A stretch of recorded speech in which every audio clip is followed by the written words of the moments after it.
n'importe quel radar de vol en ce moment.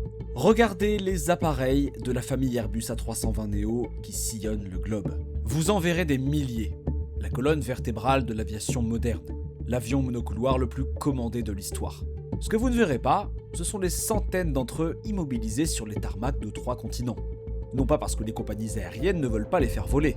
Non pas parce que les passagers ne réservent pas de sièges. Parce qu'elles ne peuvent littéralement pas obtenir de moteur. Il ne s'agit pas d'un problème d'approvisionnement mineur. Il s'agit d'une défaillance systémique affectant l'un des composants les plus critiques de l'aviation. Et la plupart des voyageurs n'ont aucune idée que cela se produit. Le moteur GTF de Pratt & Whitney, le groupe motopropulseur révolutionnaire qui promettait de transformer l'efficacité énergétique, est devenu le casse-tête le plus coûteux de l'industrie. Un défaut de fabrication microscopique découvert en 2023 s'est transformé en cascade en une crise qui devait initialement immobiliser en moyenne 350 appareils par an jusqu'en 2026, mais les immobilisations réelles ont dépassé les 700. Les compagnies aériennes perdent des milliers de dollars par jour pour chaque avion cloué au sol. Les ateliers de maintenance MRO qui réparaient autrefois les moteurs en quelques semaines mettent désormais 250 à 300 jours. Les sociétés de leasing cannibalisent les appareils flambant neufs simplement pour en récupérer les moteurs. 5 forces interconnectées ont créé cette crise et chacune dépend des autres. Une contamination de la poudre métallique, une conception de moteur révolutionnaire, une chaîne d'approvisionnement allégée poussée jusqu'au point de rupture, une réponse réglementaire qui a multiplié le problème, et une cascade économique qui redessine l'économie des compagnies aériennes dans le monde entier. À la fin de cette vidéo, vous comprendrez pourquoi un défaut de fabrication plus petit qu'un grain de sable peut immobiliser un avion valant plusieurs millions. Pourquoi certains appareils valent désormais moins que les moteurs boulonnés à leurs ailes. Commençons par le défaut lui-même, la faille microscopique qui a déclenché la plus grande crise invisible de l'aviation. En juillet 2023, RTX, la société mère de Pratt & Whitney, a révélé quelque chose qui a provoqué une onde de choc dans l'industrie. Un défaut de contamination avait été découvert dans le processus de fabrication par métallurgie des poudres des disques de turbines haute pression et de compresseurs des moteurs turboréacteurs à réducteur PW1100G de Pratt & Whitney.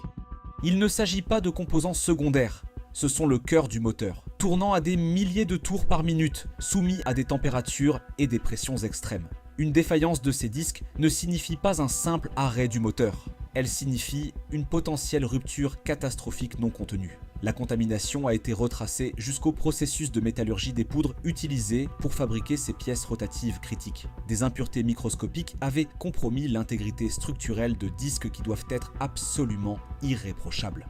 Initialement, RTX a identifié environ 600 à 700 moteurs nécessitant un retrait et une inspection entre 2023 et 2026. Le périmètre s'est ensuite élargi pour englober un plan de gestion de flotte couvrant les moteurs fabriqués durant la période concernée, entre fin 2015 et le troisième trimestre 2021.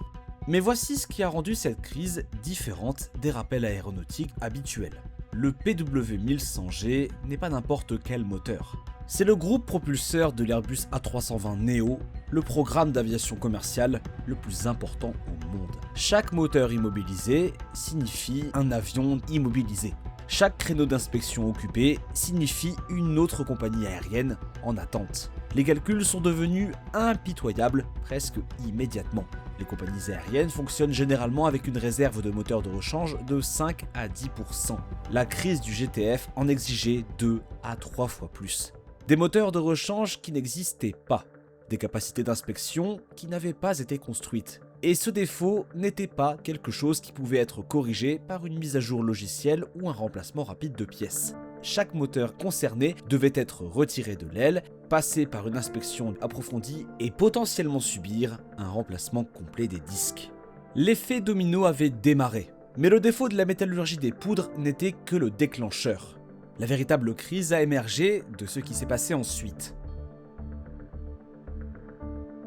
Comprendre ce qui s'est passé nécessite de comprendre comment fonctionne réellement la maintenance des moteurs d'avion. Lorsqu'un moteur a besoin d'une inspection ou d'une révision, il est envoyé dans un centre MRO, maintenance, réparation et révision. Ce ne sont pas de simples grands garages, ce sont des installations hautement spécialisées, doté de techniciens certifiés, d'outillage propriétaire et d'agréments réglementaires qui nécessitent des années pour être obtenus. Avant la crise, une visite d'atelier typique pour un moteur GTF se mesurait en semaines, suffisamment routinière. Les compagnies aériennes pouvaient s'organiser en conséquence.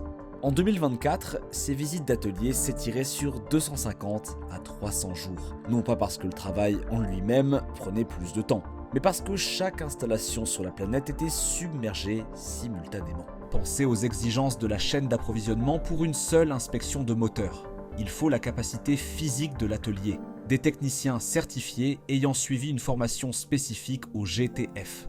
Des pièces de rechange, certaines avec des délais d'approvisionnement se mesurant en mois. La documentation réglementaire et les documents de traçabilité. Du temps en cellule d'essai pour vérifier les réparations. Maintenant, multipliez cela par des milliers de moteurs nécessitant tous une intervention dans un délai comprimé. Le goulot d'étranglement s'est propagé partout. La capacité des ateliers est devenue un actif stratégique. Les compagnies aériennes se sont mises à se faire concurrence non plus pour les avions ou les routes, mais pour les créneaux d'inspection. Les transporteurs disposant de contrats MRO solides se sont rétablis plus vite. Les opérateurs fonctionnant au plus juste se sont retrouvés bloqués. Pratt & Whitney s'est démené pour augmenter ses capacités. L'entreprise a développé son réseau MRO mondial. Elle a mis au point le GTF Advantage, une nouvelle variante de moteur promettant une durabilité et un temps de vol entre interventions significativement améliorées, déjà certifié par la FAA. Séparément, Pratt a développé des réparations par fabrication additive conçues pour réduire les délais de traitement de plus de 60%.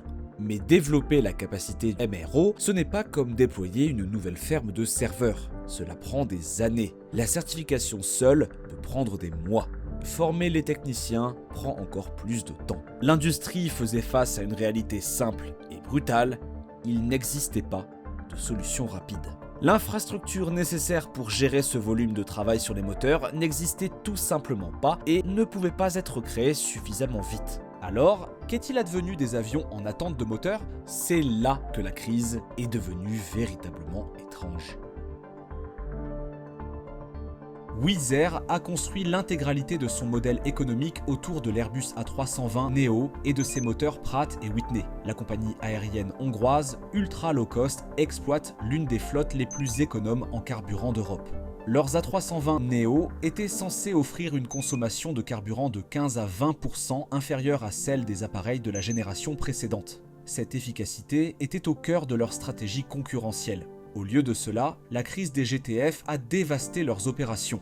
Au troisième trimestre de l'exercice 2025, Wizz Air a déclaré une perte d'exploitation de 123,9 millions d'euros. En moyenne, 33 appareils étaient immobilisés au sol au cours du trimestre, soit l'équivalent de près de 13% de sa flotte. La compagnie s'attend désormais à ce que les immobilisations d'A320 Neo se poursuivent durant des années. Pour faire face, Wizz maintient un stock de moteurs de rechange considérablement élargi. C'est du capital immobilisé dans des moteurs restant au sol plutôt que de générer des revenus. Elle n'est pas la seule. Spirit Airlines a reporté des livraisons d'Airbus et mis au chômage technique 260 pilotes invoquant en partie des problèmes de moteur. Les reports de livraison ont amélioré sa trésorerie. De l'argent dont elle avait désespérément besoin parce qu'elle ne pouvait pas faire voler des appareils qu'elle payait. Les réalités économiques sont brutales. Un avion cloué au sol coûte des milliers de dollars par jour en revenus perdus. Multipliez cela par des centaines d'appareils immobilisés à travers la flotte mondiale. Le coût à l'échelle de l'industrie se chiffre en milliards annuellement. RTX elle-même a enregistré une charge d'environ 3 milliards de dollars liée au programme de rappel et d'inspection en 2023. Pour donner une idée, c'est de l'argent qui aurait pu financer le développement de nouveaux moteurs ou augmenter les capacités de production. La crise du GTF a créé des gagnants et des perdants et les effets concurrentiels remodèleront l'industrie pendant des années. Comparons la situation du GTF à celle de son principal concurrent, le moteur libre de CFM, qui est utilisé à la fois sur les Airbus A320 Neo et les Boeing 737 MAX. Le libre a connu ses propres retards et difficultés. Les compagnies aériennes liées à des flottes motorisées par le GTF se sont retrouvées dans une situation de désavantage concurrentiel massif. Les transporteurs qui avaient diversifié leur choix de motorisation ou opté exclusivement pour CFM pouvaient maintenir leur programme de vol tandis que leurs concurrents se démenaient. Le marché de la location a amplifié ses effets. Les tarifs de location de moteurs de rechange ont bondi de 20 à 30% depuis 2019. Les loueurs qui contrôlaient la capacité de rechange en GTF ont acquis un levier considérable. Certains ont même commencé à cannibaliser des A320 Neo relativement récents, dépouillant les cellules de leur moteur parce que le groupe motopropulseur était devenu plus précieux que l'avion lui-même. Le terme planeur employé par Airbus résumait parfaitement cette inversion. Un avion complet sans moteur valait moins que les moteurs seuls. En regardant vers l'avenir, les implications concurrentielles sont significatives. Les compagnies aériennes reconsidèrent leur stratégie de flotte. Pratt & Whitney fait face à des dommages réputationnels à long terme. L'architecture révolutionnaire à réducteur du GTF offre véritablement des améliorations de 15 à 20% en efficacité énergétique. Mais les compagnies aériennes associent désormais cette innovation au chaos opérationnel. Reconstruire la confiance nécessitera des années de performance irréprochables.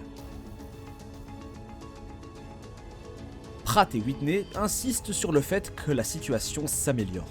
L'entreprise prévoit que la crise se poursuivra au-delà de 2026. Le retour complet à la normale n'est pas attendu avant la fin de la décennie. Laissez ce calendrier faire son chemin. Un défaut découvert en 2023 affectera les opérations jusqu'à environ 2030. 7 ans de perturbations causées par un défaut de fabrication. La reprise dépend de plusieurs efforts menés en parallèle. La production de nouveaux moteurs doit continuer à alimenter les chaînes d'assemblage d'Airbus tout en constituant simultanément un stock de pièces de rechange. La capacité de maintenance, réparation et révision doit s'accroître grâce à de nouvelles installations et des processus améliorés. Les composants du GTF Advantage doivent prouver leur fiabilité en service et la chaîne d'approvisionnement en pièces de remplacement doit se dimensionner pour répondre à une demande sans précédent. Rien de tout cela ne se fait rapidement.